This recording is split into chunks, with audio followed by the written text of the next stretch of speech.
আমরা বিশ্বকাপ খেলতে চাই।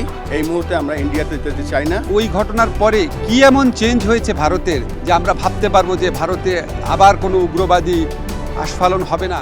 বাংলাদেশ ক্রিকেটে এখন এক প্রলয়ঙ্কারী ঝড়ের আভাস। সব জল্পনা কল্পনার অবসান ঘটিয়ে বাংলাদেশ এক চরম ঐতিহাসিক সিদ্ধান্ত নিয়েছে। টি-20 বিশ্বকাপ খেলতে যাবে না টাইগাররা।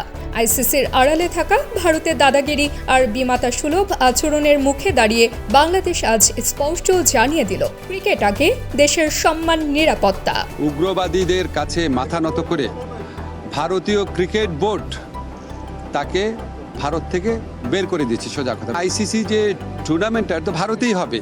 আইসিসি আমাদেরকে যতই বলুক নিরাপত্তা আশঙ্কা নেই, আইসিসি নামে তো আলাদা কোনো দেশ নাই। নিরাপত্তা দিতে ব্যর্থ বা অনীহ হয়েছে সেই দেশেই খেলা হচ্ছে।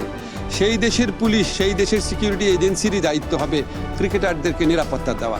দীর্ঘদিন ধরে অভিযোগ ছিল আইসিসির প্রতিটি সিদ্ধান্তে ভারতের অদৃশ্য প্রভাব, কিন্তু এবার আর সেই পলিটিক্যাল ট্র্যাপে পা দেয়নি বিসিবি।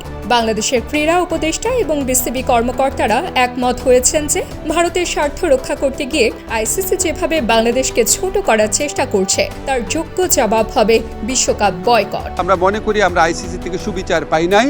আমরা এখনো আশা করব আইসিসি সুবিচার করবে। মুস্তাফিজকে নিরাপত্তা দিতে পারে নাই তো কি হয়েছে? আমাদের ক্রিকেটারদের, আমাদের সাংবাদিকদের, আমাদের দর্শকদের সবাইকে নিরাপত্তা দিতে পারবে। এটা আমরা কিসের থেকে কনভিন্সড হব?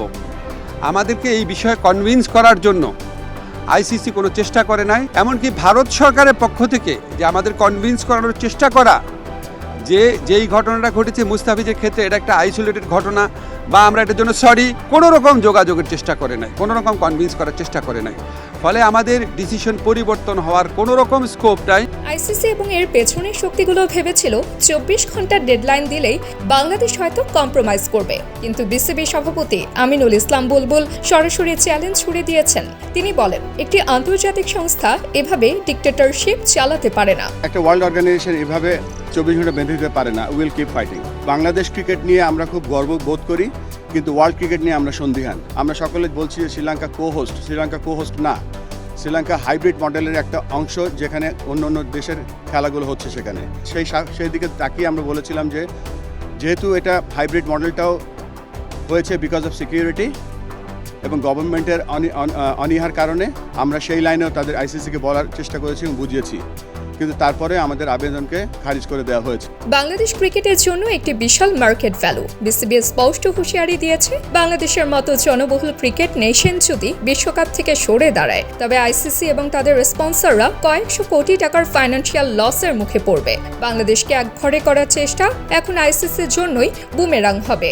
বাংলাদেশের মতো একটা ক্রিকেট লাভিং কান্ট্রি যদি মিস করে, আইসিসি বড় একটা মিস করবে। যেখানে ক্রিকেট বড় হচ্ছে, ক্রিকেট অলিম্পিকে যাচ্ছে 28-এ, 36-এ ইন্ডিয়া অলিম্পিক বিট করছে, সেখানে যদি এরকম একটা জনবহুল ক্রিকেট লাভিং কান্ট্রি যদি না যায়, এটা মনে হচ্ছে যে হোস্ট কান্ট্রির জন্য একটা ব্যর্থতা।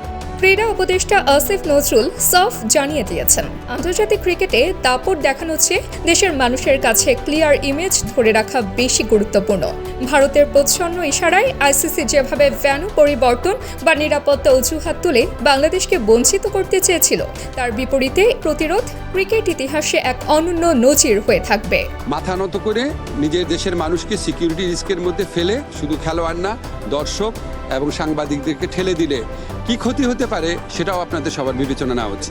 বিশ্বকাপে জৌলুস হারাক বা টুর্নামেন্ট ফ্লপ হোক কিংবা আন্তর্জাতিক খেলা কমে যাক, বাংলাদেশ আজ বুঝিয়ে দিল তারা কারো দাবার গুটি নয়। ওই ঘটনার পরে কি এমন চেঞ্জ হয়েছে ভারতের যে আমরা ভাবতে পারবো যে ভারতে আবার কোনো উগ্রবাদী আস্ফালন হবে না? মুস্তাফিজকে নিরাপত্তা দিতে পারে নাই তো কি হয়েছে?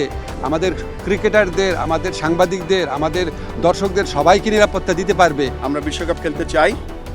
এই মুহূর্তে আমরা ইন্ডিয়াতে যেতে চাই না। আমরা শ্রীলঙ্কার মাটিতে বিশ্বকাপ খেলতে চাই। আমরা এখনো রেডি, আমাদের দল রেডি আছে।